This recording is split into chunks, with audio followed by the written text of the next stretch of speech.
Voilà, nous vous disons merci de votre fidélité. De retour sur ce plateau, la suite de la matinale. Il est exactement 9 heures passées de 20 minutes, déjà 22 minutes. À Kinshasa, l'unique sujet de ce partage, des discussions ce matin, c'est d'abord la reddition des FDLR, même s'il y a d'autres sujets d'actualité qu'on pourra aborder d'une manière ou d'une autre. J'ai déjà les deux invités sur ce plateau. André Litté, bonjour. Bonjour, Fabien. Vous êtes cadre de la CCU. Tout à fait. Voilà. Et puis, vous revenez de l'Est de la République. Vous avez été à Kanyabayonga. Vous avez été également à Goma. À Goma, voilà. Donc, vous avez des informations fraîches. Et vous avez vécu pratiquement ce qui se passe sur le terrain. Et puis, Michel Kitoko, politologue, bonjour. Bonjour.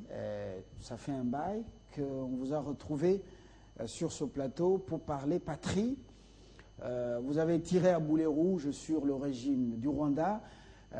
Après la défaite du M23, vous semblez remettre vos flèches dans le carquois. Pour quelles raisons? Alors que du côté des Brazzaville, nos compatriotes ont été également humiliés. Alors, vous avez disparu pour quelles raisons? Non, je n'ai pas fait une disparition. Moi, je suis un patriote. Je défends les intérêts de la patrie, du peuple congolais et, à la limite, je dirais, de peuples africains lorsqu'ils sont opprimés ici et là. Très bien. Je m'insurge contre toute forme de dictature, d'où qu'elle vienne. Voilà. Nous allons aborder notre sujet, la reddition des FDLR, l'appel du gouvernement suivi. Il y a eu encore 83 qui se sont rendus. Une bonne nouvelle ou opération tout simplement des séductions des institutions de la République par ces groupes très nuisibles qui a fait couler beaucoup de sang des Congolais. Je commence avec vous, M. Litté.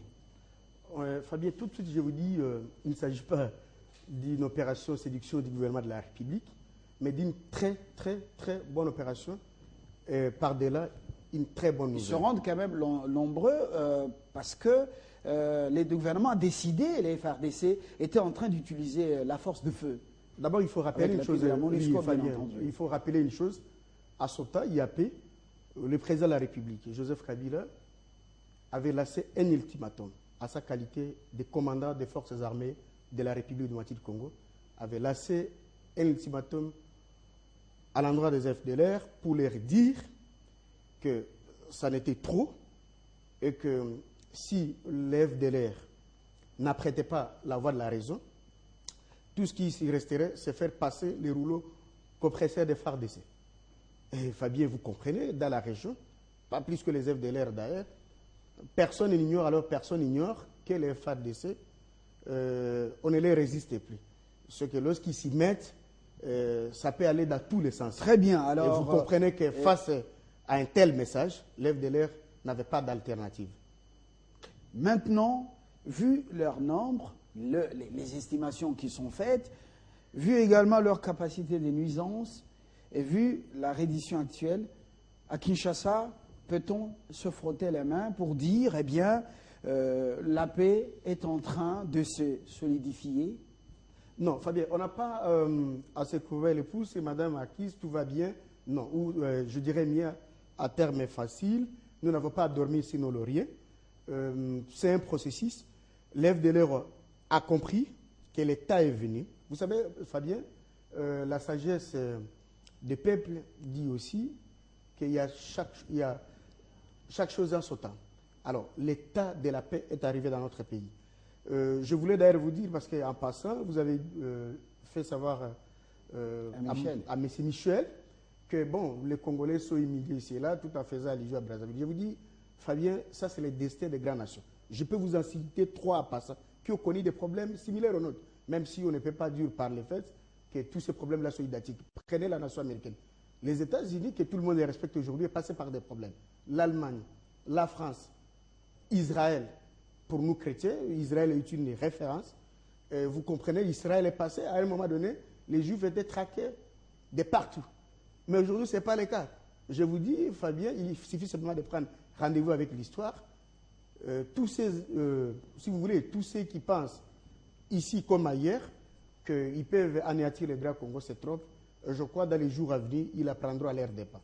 Alors, ceux qui se rendent, est-ce que c'est avec la bénédiction de Chantal?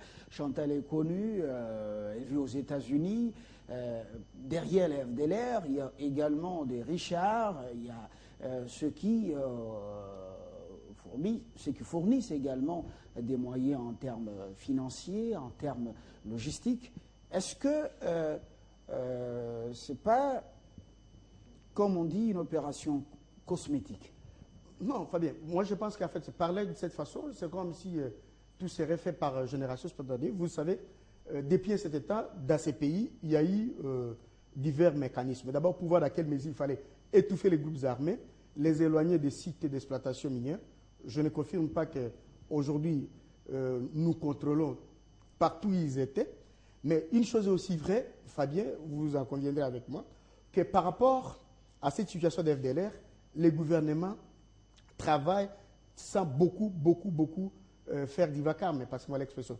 Et tout simplement parce que la question est imminemment sécuritaire et que par les faits, il faut beaucoup de taxes. Alors, vous dire que le gouvernement s'y prend comme dans un jeu de ping-pong, non, parce qu'il y a eu des stratégies, il y a eu des réflexions on ne peut plus approfondies. Nous en sommes à l'étape où même ceux à qui vous faites allusion, si cela est avéré, pourraient également se dire que leurs jours sont cotés, notamment par rapport à ces manœuvres. Vous vous souviendrez, Fabien, à ce temps au plus fort de l'occupation de la République anti-Congo par les armées rwandaises et ougandaises, on a prétendu que les FDLR étaient là, que les deux armées rwandaises et ougandaises, dans une certaine mesure burundaises, ces armées étaient là pour anéantir les FDLR. Et ces armées, vous savez, portées des bouts de loi par les États-Unis et la Grande-Bretagne. Ils n'ont jamais réussi, Fabien, à pousser les FDLR à rendre les armes. Mais aujourd'hui, qu'ils le fassent parce que le gouvernement de la RDC essaie de mettre, si vous voulez, tous les moyens possibles qu'il faut face à cette situation. Je reviens. Vous comprenez que, Fabien, oui, tout s'est fait de façon méthodique et bien réfléchie. Je reviens à vous, Michel, pour justement une réaction, les rappels principaux titres.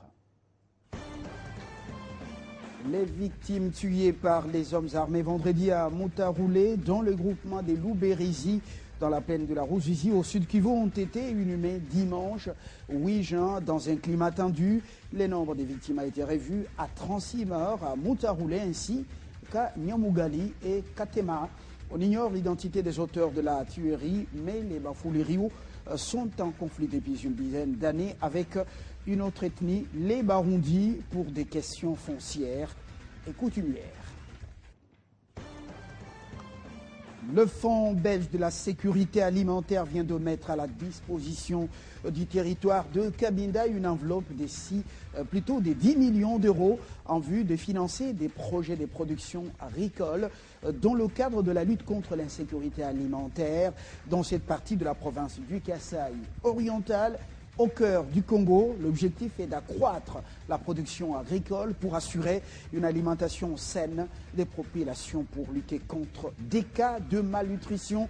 Aussi, des études ont-elles été menées sur les valeurs nutritives des aliments produits localement et qui doivent être enrichis.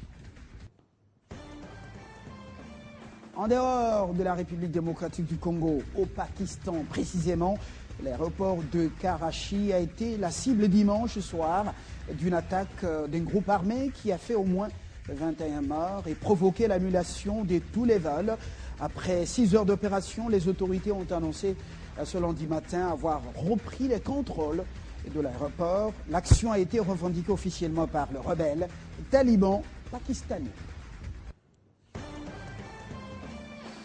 En sport, Ligue de champions de la Confédération africaine de football, le tout-puissant Mazembe a battu dimanche 8 juin à Lubumbashi le club égyptien de Zamalek, un match de la 3e journée de la phase des poules de cette compétition.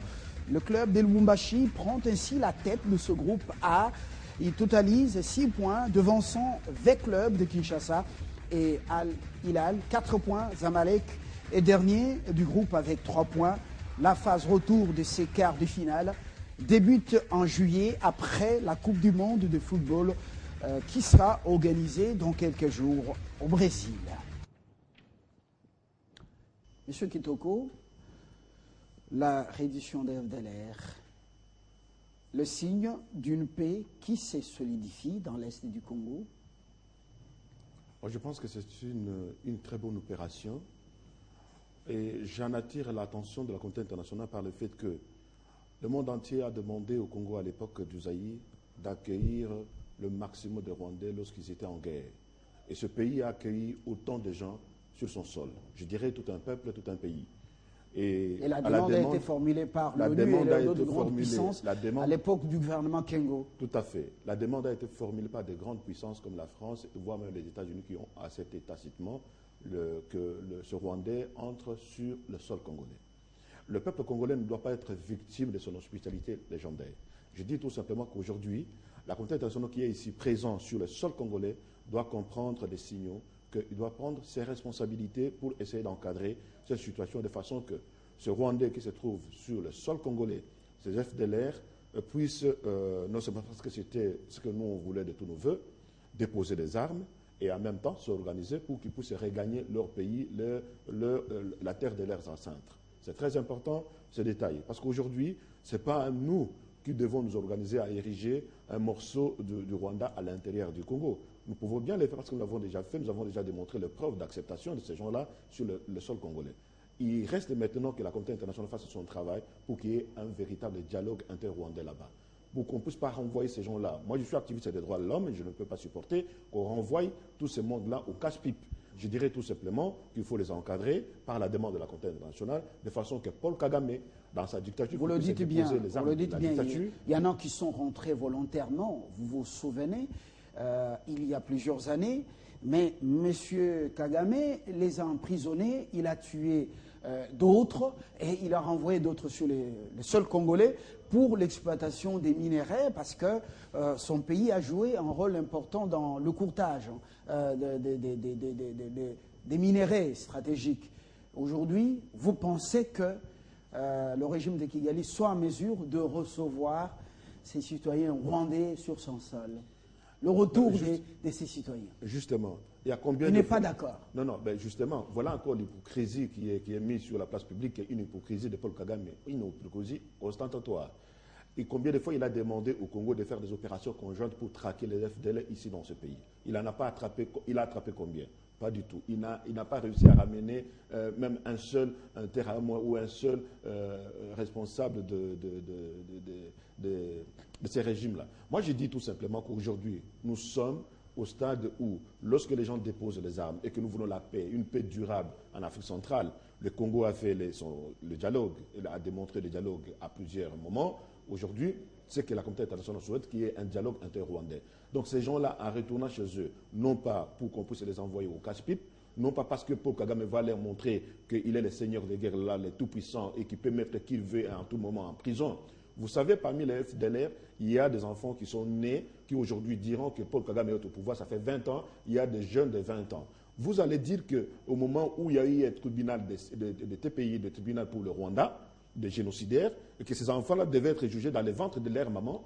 On connaît. Alors, vous comprenez qu'aujourd'hui, là, nous devons regarder l'histoire en face et l'avenir en face, présentement là, pour qu'on puisse se dire qui est responsable de cette situation. Ces Rwandais ont droit à regagner la terre de leurs aïeux, de leurs ancêtres, pour que tout le Rwandais, tout puisse bâtir le Rwanda vers l'avenir meilleur, qui puisse sortir de ces pages d'ombre, qui puisse bâtir le Rwanda avec des pages glorieuses. Cette fois-ci, ce sera pour l'intérêt de l'Afrique centrale, l'intérêt du Congo, du Rwanda, du Burundi, de la Tanzanie, de tous ces pays-là qui veulent vraiment que l'Afrique centrale puisse émerger vers de l'avant.